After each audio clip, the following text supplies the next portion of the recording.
2009 முள்ளிவாய்க்கால் இனப்படுகொலை நடந்தேறிய போது பாதுகாக்கப்பட்ட பகுதி என்று இலங்கை அரசால் அறிவிக்கப்பட்டு அங்கு மக்கள் பாதுகாப்பு உயிருக்கு இருக்கும், குழந்தைகளுக்கு இருக்கும், உடைமைகளுக்கு இருக்கும் என்று நம்பி வந்தவர்களை உலகத்தால் தடை செய்யப்பட்ட ரசாயன குண்டுகளை, பாஸ்பரஸ் குண்டுகளை போட்டு அந்த மக்களை சிங்கள பௌத்த ராணுவ அரசு உலக நாடுகளின் துணையோடு கொன்று அழித்தது. இந்த படங்கள் இதுவரையில் வெளிவராத படங்கள். வருகின்ற 15ஆம் தேதி ஐக்கிய நாடுகள் சபையில்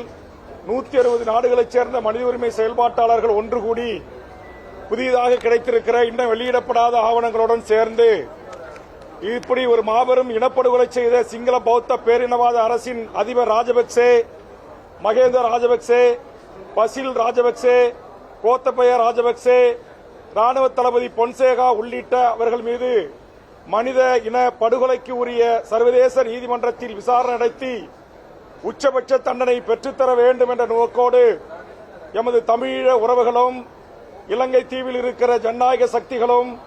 உலகம் முழுவதும் வாழ்கின்ற தமிழர்களும் தொடர்ந்து ஐநா அறமன்றத்தின் முன்பாகவும் உலகத்தின் பல்வேறு நாடுகள் முன்பாகவும் கோரிக்கை வைத்து போராடி வருகிறார்கள். ஆதலால் நான் நேற்றைய தினம் சட்டப்பேரவையில் மாண்புமிகு தமிழக முதலமைச்சரின் கவனத்தை ஈர்த்து அந்த இனப்படுகொலைக்கு சர்வதேச நீதி விசாரணை வேண்டும் என்கிற வரலாற்று சிறப்புமிக்க ஒரு தீர்மானத்தை நிறைவேற்ற வேண்டும் என்றும், அந்த இனப்படுகொலைக்கு ஐக்கிய நாடுகள் சபையின் ஊடாக ஒரு அழுத்தத்தை தந்து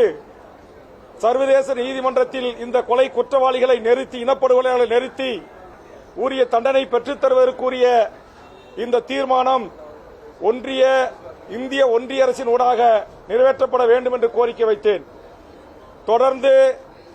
1948 இருந்து 2ஆம் தர குடிமக்களாக, 3ஆம் தர குடிமக்களாக சிங்கள பௌத்த பேரினவாத அரசால் நடத்தப்படுகின்ற எம் தொப்புள்குடி ஈழ உறவுகளுக்கு ஒரு சுதந்திர தமிழ் தனி ஈழ அரசை உருவாக்கி தருவதற்கு ஏதுவாக 7 கோடி மக்களை பிரதிநிதிப்படுத்துகின்ற எங்கள் தமிழ்நாடு சட்டப்பேரவை மாண்புமிகு தமிழ்நாடு முதலமைச்சர் ஏகமனதாக அப்படி ஒரு தீர்மானத்தை நிறைவேற்றி ஒன்றிய அரசுக்கும் நீங்கள் அனுப்பி வைக்க வேண்டும்.